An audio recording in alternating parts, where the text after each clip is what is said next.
relation tales. After dating for 6 years, I expected to spend the evening with my wife when I got home from work. She was ironing her cocktail dress, clearly excited about our plans. I've always been interested in her social events because Maria is stunning. People can't help but notice her. She has swarthy skin, dark brown eyes, long loose hair, and a slim, athletic body. Before I could ask about our plans, she mentioned that she had accidentally met someone named Logan earlier that day. The name sounded familiar, and I guessed it was her high school boyfriend. She confirmed it was, and they had broken up because they went to different colleges. Though I had never met him, she had talked about him before. Marie explained that she bumped into Logan in the lobby of my office building, and they decided to have dinner together. Even though I usually didn't like other people joining our dates, I agreed because this seemed special. But then she dropped a bombshell dinner was just for her and Logan. I wasn't comfortable with her meeting her ex-boyfriend alone, especially when we usually had a date planned. I asked why I wasn't invited, but she insisted it was just catching up with an old friend and didn't want me judging their past. I told her it didn't feel right for a married woman to have dinner alone with a man, especially her ex-boyfriend. I offered to either cancel the dinner or go with her, feeling the tension building. This made her angry, and she reminded me that I'm her husband, not her father, asserting her independence. Despite her protests, I persisted in expressing my dissatisfaction with the situation. In desperation, she decided to leave on her own. After she left, I grabbed a beer from the refrigerator and sat at the kitchen table mulling over our differences. In the past, we had always discussed things until we came to a consensus on how to proceed. Neither of us implied that we would make decisions without considering the other's opinion. I had to admit that she looked amazing. My main thought, however, was that she looked too good for this dinner. As she walked by, she stopped, kissed me on the cheek and said, "We'll talk more about this when I get home, okay?" I just had to accept her words because we had already discussed the situation and she had made her position clear. She would do what she wanted without worrying about my opinion. Before I left, I reminded her of our plans for the future and told her to remember to use a condom. She quickly replied, "I'm not going to have sex with him, it's just dinner," then wished me luck and hurried out of the house. I went to bed early. She left around 7 p.m., and I heard her come back around 10:30 p.m. She went straight to take a shower, which was her usual evening routine, so nothing seemed unusual. Afterwards, she slid into bed with me naked and whispered in my ear, "Baby, I could use some fun tonight," she told me. Honestly, the very thought that she could get turned on by Logan and then come home for intimate affairs didn't make me too happy. I just wanted to know who she was thinking about. Besides, I didn't feel like we'd fully reconciled. Lying on my back, I found the moment enjoyable, as expected, but her argument still didn't match her expectations. She snapped, "Would you rather I get turned on by you and then have sex with him?" I calmly replied, "So you admit that talking to him turns you on?" She tried to object. "No, that's not what I meant. Regardless of the circumstances, I will only be intimate with you. I love you and I don't understand why you can't understand that." I sat up and turned to face her. "I can't understand why you can't understand why it bothers me. Whatever you were to him before, you are my wife now. My feelings should mean something, as they always have. But now that Logan is back in town, I'm suddenly an obstacle that needs to be dealt with so you can do what you want." She lowered her head and said quietly, "You're right, babe. I'm sorry about that. I should have been more considerate of your feelings. I got caught up in the moment and forgot who was really important to me. Will you forgive me?" I was relieved that she finally understood me and pulled her to me. "Of course I forgive you, darling," I replied. She looked at me with her beautiful brown eyes and asked, "Can we make love now?" We were engrossed in that moment. I forgot about it until 2 weeks later when Maria called to tell me she was delayed at work due to a unique project. Wednesday was the day Logan was supposed to show up according to his regular schedule. I made the decision to visit Maria's office on my way home from work since I don't believe in coincidences. To act as though I was bringing her dinner, I purchased a couple of sandwiches. I went to her office after checking in at the security counter. Maria worked as a secretary for a big insurance company, and this was the first time in 3 years that she had to stay late at work. Since it was after hours, the front door was locked. I tapped on the glass, and she saw me. She looked busy as she came to the door, but her face lit up with a beautiful smile when she saw me. She greeted me warmly and was surprised that I showed up unexpectedly. I suggested we grab a quick bite to eat, and we had dinner in 15 minutes, talking about our days. Afterward, I left her at work and drove home. I felt silly for doubting her faithfulness. Maybe it was just that one dinner, and they really did stop talking after that. 2 weeks later, the same thing happened again. She said she was working late on a new special project. Even though this could mean more responsibilities, I couldn't shake the feeling that something was off. To ease my doubts, I decided to call her office directly. I called at 5:45 and then again at 6:30. Both times she answered, sounding normal, saying she loved and missed me. This pattern continued every other Thursday, and her consistent answers reassured me. Still, my paranoia made me keep calling her regularly. The turning point came at a company party hosted by the insurance company where Maria worked. 4 months later, I was talking to Sheila, the office manager, and jokingly mentioned special projects. It soon became clear that Sheila had not assigned any such projects to Maria in recent months. I apologized to Sheila and then realized, dude, the situation with the Thursday delays became clearer. Perhaps Logan had changed his itinerary due to suspicion or coincidence. The only thing missing was proof. The next second Thursday, I parked my car near Maria's office building and saw her get out, holding Logan's hand. I followed as they drove away in a Ford Taurus, which was different from her regular carry. The cars around them created great cover, and I could stalk them discreetly to gather the evidence I needed. I strategically parked so that I could remain undetected. From afar, I snapped a picture of them as they headed for the hotel room.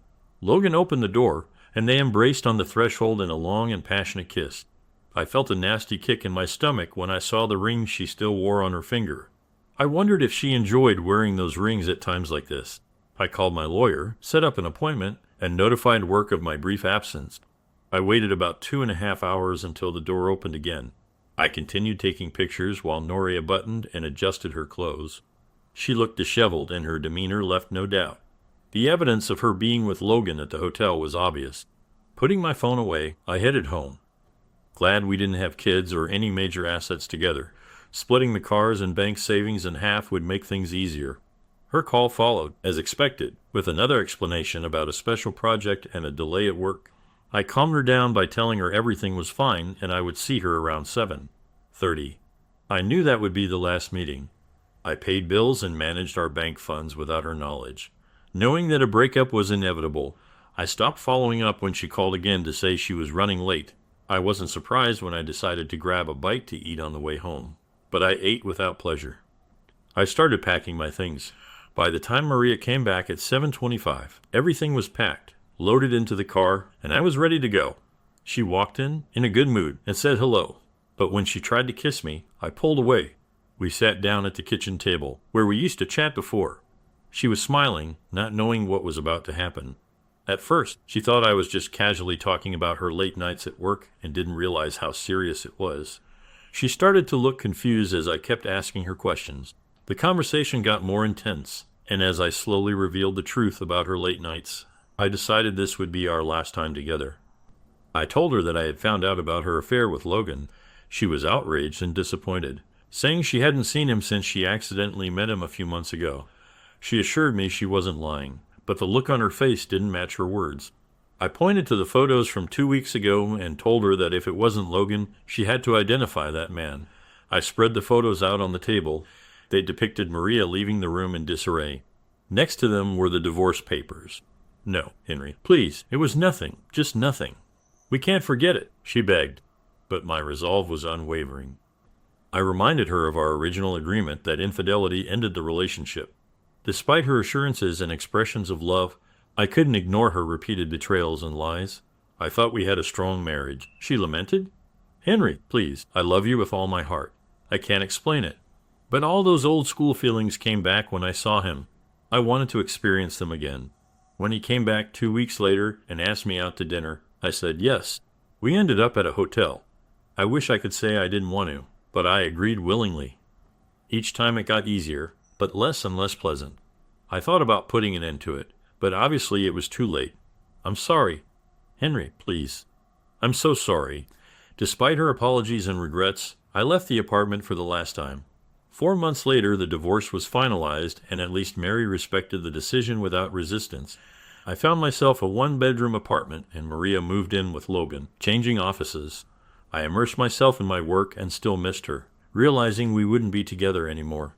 Almost a year after that last evening at the kitchen table, I received a text from Maria. She messaged me that she was back in town and wanted to meet up. We agreed to meet at a small bar near my apartment. When I walked in, I saw her sitting in a corner. She had lost some weight, but she still looked beautiful, though a bit different. I greeted her warmly, giving her a light hug and a kiss on the cheek. "What brings you to town, Maria?" I asked as I sat down across from her. She ordered a Coke, and I got a strawberry daiquiri, which surprised her a bit. She noticed the change in my usual order and said, "That doesn't sound like you." "A lot has changed in the last year. Life is full of surprises," I replied. The anger and resentment had already subsided, and we just sat together like two old acquaintances. Maria admitted that Logan had cheated on her. I found that ironic, but I expressed sympathy and asked how she found out. "Turns out there are other husbands who were less tolerant than you. Some of them got together and physically expressed their displeasure with Logan by sending him to the hospital. After that, he disappeared." "I don't know where he went," she replied. She turned to me. "Henry, I am truly sorry for my actions. I was foolish to fall in love with the memory of a man who no longer exists and may never have existed. We had a wonderful marriage and I still love you. I've learned my lesson. Is there any chance?" At that moment, the door opened and a figure in a knee-length blue dress walked toward me. The tall blonde placed her purse on a chair, pecked me on the cheek, and said, "Hey babe, sorry I'm late. My appointment ran late." She took my drink and sipped through the straw. "I got your message. It's all taken care of. Of course, there's no such thing, but I'm ready to spend this evening with you," she said. "Maria, this is my girlfriend Renee. Renee, this is my ex-wife Maria." Renee smiled. "It's a pleasure to finally meet you." Renee turned to Maria warmly. "I've heard a lot about you. I hope it's something good," said Maria. Renee added with a smile, "He spoke well of you, except for the last few months of your marriage. But that's probably not surprising." Maria looked a bit sad and said, "He's a good guy. Be smarter than me and stick with him," turning to Renee. "I plan to," Renee replied. "We've already made plans." I watched their conversation, feeling a little sorry for Maria when she noticed the wedding ring on Renee's finger. Looking a bit confused but still smiling, Maria said, "Congratulations, that's great. I'm happy for you." Renee smiled back. "You were hoping to get him back, weren't you?" Maria sighed. "Yeah, I was hoping to, but I don't seem to have a chance. I think I should go now." "No need to be in such a hurry," Renee said, putting her hand on Maria's arm. "I really want to get to know you better." Maria was puzzled. "Why would you want to get to know your fiancé's ex-wife?" "Because you were an important part of his life and meant a lot to him. You helped him become the man I came to love. Why wouldn't I want to become friends with you and learn more about you?" "Of course, I won't let you two be alone together," Renee explained. "It's just common sense." Maria gave a sad smile. "How ironic. I once heard that you shouldn't spend time alone with your ex when you're in a relationship. I wish I had listened to that advice back then." Second story, I'm a 31-year-old guy, and I've been with my girlfriend, who's 27, for almost 2 years. We just moved in together in March. A couple of weeks ago, I woke up with no call or text from her, which was really weird and worrying because she usually works until 3-4 am naturally. I called her and asked if she was okay and where she was. She told me she had gone to an after-hours event by herself. She was supposed to meet some girls she had met at the bar. She works as a cook at a bar, which is why she has long hours and meets people there. Apparently, the girls never showed up, and she ended up doing coke with a random guy there, but swore they didn't do anything. About a week ago, my mom had open heart surgery. It took a lot longer than expected, and there were complications, so it was a really stressful day for me. All I wanted was to talk to my girlfriend about it when she got home at midnight. She ended up getting off early, around 10:30, and had to drop something off at our sister location.